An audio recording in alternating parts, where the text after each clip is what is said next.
My dear one, secret fantasies, the stuff of our dreams. Most of us have them. Imagination takes me there, but some may use a different vehicle. Whether pragmatic or idealistic, exploring our fantasies is where we come to understanding of who we are. It's where we meet self, because the true self dwells in the land of fantasy. Allowing our minds to explore our fantasies introduces us to our authentic character and truth, both its wholesome and unsavory sides. How is this possible, you may ask? It is possible through a dichotomy. Even though a fantasy is the land of the impossibility, there are no illusions there. Even though a fantasy is nothing more than an illusion, the reality of the fantasy is complete honesty, because all is illusion. The fantasy is consistently illusory. Because you control the landscape, the characters, the conversations, and the actions, because you create the illusion, you dwell in the land in the way you wish. One might say in the way your true heart desires. So far, I have painted a very interesting picture. Perhaps you have already drawn the conclusion that this sounds like a very good thing. It can be. In our fantasies, we could be slaying the evil dragons which beset us, or perhaps beset others. We could be exploring possibilities which may make the world a better place, or may make our personal interior a better place. However, meeting ourselves in a dream can also show us the hidden dark parts, the person we would be without boundaries, standards, responsibilities, or expectations. Sometimes, entering our fantasies exposes the evil side of ourselves. We all know it's there, but do we really want to make the acquaintance of that side? Ah, introspection. It's not always as romantic as it's made out to be. It's through introspection that we identify the good and the evil inside our person. It's where we do battle as we try to determine which side emerges as the victor. And if you never wage this war, you have chosen to set up permanent residence in a cesspool. You have chosen to dwell in a place where you cannot grow, where all is truly illusion, where you see yourself as unflawed and the standard for ultimate perfection. Do not set up residence in such a place. You may never be able to escape. Have I captured your attention? Now that the introduction has been written, allow me the enjoyment to explore the unrealistic imaginings which exist inside of my mind. There are many, but let's just start with one. Simply put, one of my fantasies is to live the nomadic life. It can't be described in perfect detail, as my mind does not operate in such a way. But loosely described, it's a life not moored in any particular place. It's a life having no permanent ties to any individual. It's a life in which no physical possessions hold sway. A life where I would be free to come and go, staying for as long or as little as I desire. This all would depend upon the allure of the place and the people.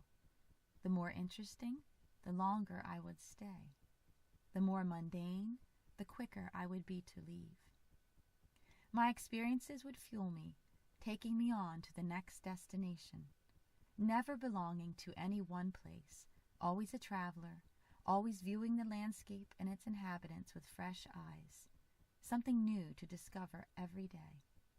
I would set up shop, make a temporary life in each place, new friends, new career, new residence, new furnishings, new collections, new hobbies, new everything. Each experience would be presented to me as a beautiful gift to unwrap, the luster of each gift creating great anticipation, fresh thrills awaiting the observer in each experience. Living in and partaking of each person, each experience, each possession to the fullest, knowing that my time with each would be fleeting, and then time to process the experiences after they ended as I traveled to my next destination. The secret to living the nomadic life would be to avoid entrapment. What could possibly ensnare me? People are the least likely ensnarement, if I'm to be honest. Many have come and gone through this life I now live. Many have tried to hold me, but could not. What does it say about my character to admit that most individuals do not command my attention for very long? Oh, most are interesting for a time. I probe and pry, seeing through to their souls, analyzing what inspires them, observing the colors of their emotions and the timbre of their thoughts. It doesn't take much time to see all to be seen, and once I have done so, I am ready to move on. There exists in me a capability to cut ties with those individuals, to leave them and to never look back.